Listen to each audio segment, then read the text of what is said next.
The entire crowd froze when a billionaire's golden credit card got declined. But what happened next, when a poor little girl stepped forward, left everyone speechless. The grand restaurant shimmered like a palace that night, crystal chandeliers scattering golden light across polished marble floors, while the soft sound of a piano filled the air. Wealthy guests dined in elegance, their laughter echoing in the luxurious hall, but all eyes seemed to drift toward one man, Mr. Reynolds, the billionaire everyone whispered about. He sat proudly at the center table, dressed in an immaculate suit, his golden watch gleaming as he waved for the waiter to bring the finest dishes and the most expensive wine. He spoke loudly about his business empire, about deals worth millions, and about the life of power only a few could dream of. People listened, some in awe, some in envy, but all convinced of his greatness. When the moment came to pay, he reached into his pocket with a confident smile and handed over his sleek, golden credit card, certain the transaction would be as smooth as his reputation. But then, an unexpected sound shattered his arrogance, the sharp beep of the machine. Declined? The waiter blinked in confusion, trying again. Declined? A murmur spread across the restaurant, whispers buzzing like bees. Mr. Reynolds' face stiffened, his hands tightening around the tablecloth as he stammered. There must be some mistake, try again. But no matter how many times the waiter swiped, the result was the same. Declined? The billionaire's confident mask began to crack, and for the first time, the man who seemed untouchable felt the cold sting of humiliation creeping through the room. The silence in the restaurant grew heavier with every passing second, broken only by the waiter's awkward cough and the soft buzz of whispers spreading from table to table. Some guests leaned closer to each other, covering their mouths as they whispered, their eyes fixed on the man who was once the symbol of wealth and pride. His card declined? But he's a billionaire, one woman murmured, her jeweled fingers tightening around her glass. Others smirked quietly, enjoying the rare sight of power collapsing in public. Mr. Reynolds sat frozen, his mind racing, cheeks burning with embarrassment. He had spent his life building an empire, commanding boardrooms and intimidating rivals, yet here he was, unable to pay for a simple meal. His heart pounded as he noticed the waiter's hesitation, waiting for a solution, while the staff shifted uncomfortably in the background. Sir, do you perhaps have another card? The waiter asked softly, but his words carried like thunder across the hall.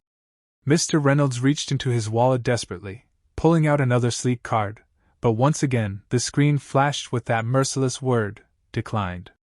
The whispers turned into muffled laughter, and even those who once admired him now looked at him with pity or mockery.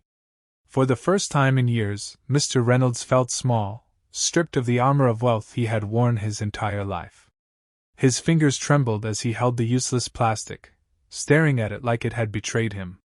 The humiliation pressed down like a weight on his chest, and though he tried to keep his composure, his eyes darted nervously across the room, searching for a way out, for someone, anyone, to save him from this unbearable shame.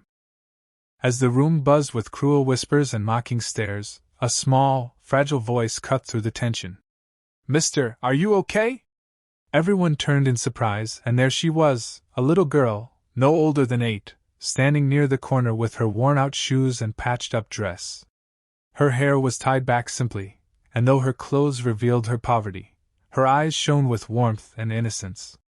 Mr. Reynolds blinked, almost stunned that in a room full of powerful, wealthy people, it was this poor child who had dared to speak. She walked closer, holding a tiny purse that looked as though it had seen better days. Don't be sad, she whispered softly, her voice trembling yet filled with kindness.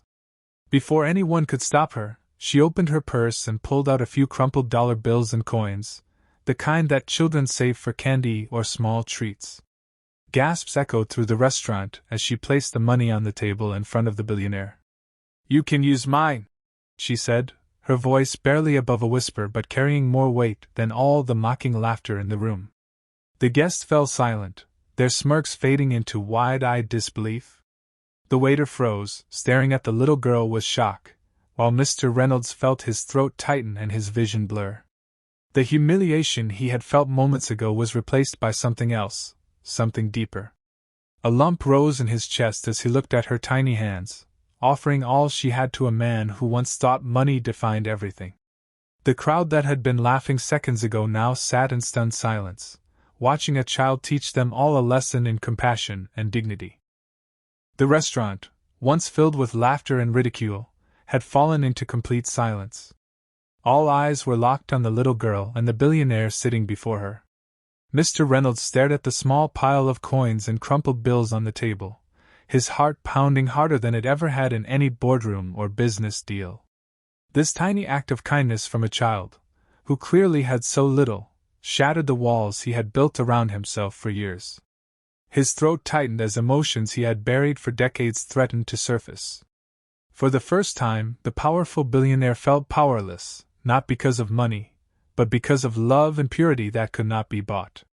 He gently pushed the money back toward her and whispered, his voice trembling, "No, sweetheart, you keep it." But the little girl shook her head firmly, her innocence giving her strength. "Mama always says, if someone needs help, you give what you can," she said with a soft smile. The words hit him harder than any insult, harder than any financial failure. Around them, the wealthy guests shifted uncomfortably in their seats, ashamed of their own laughter, their mocking eyes now lowered. Even the waiter looked humbled, realizing that dignity was never about wealth, but about compassion. Mr. Reynolds leaned down to her level, his eyes glistening, and said, "You've just given me more than all the riches in the world." His voice cracked, raw and unguarded, echoing in the silent room. The girl looked up at him, her small hand still resting near his, and for the first time in his life, Mr. Reynolds felt truly seen, not as a billionaire, but as a man in need of kindness. The silence of the crowd was no longer mocking, it was reverence. Tears welled in Mr. Reynolds' eyes as he looked at the little girl, her tiny frame standing tall with courage far greater than his billions could ever buy. For years, he had surrounded himself with luxury, gold, and power, but in that single moment, he realized he had been poorer than anyone in the room.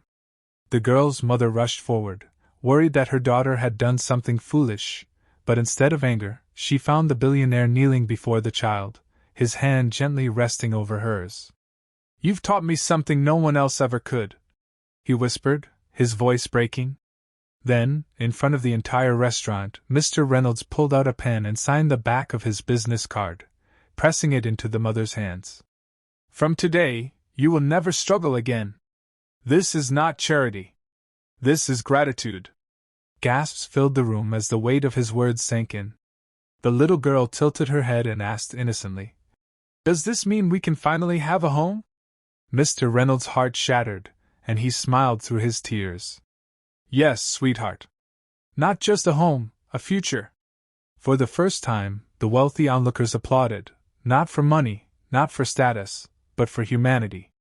The girl beamed and hugged him tightly, her small arms around his neck as if she was embracing the father figure she never had. Mr. Reynolds closed his eyes, holding her gently, realizing this was the richest moment of his life. Wealth, he understood, wasn't in the bank, it was in kindness, in giving, in love. The poor little girl had done the unthinkable. She had healed the heart of a man who thought he already had everything.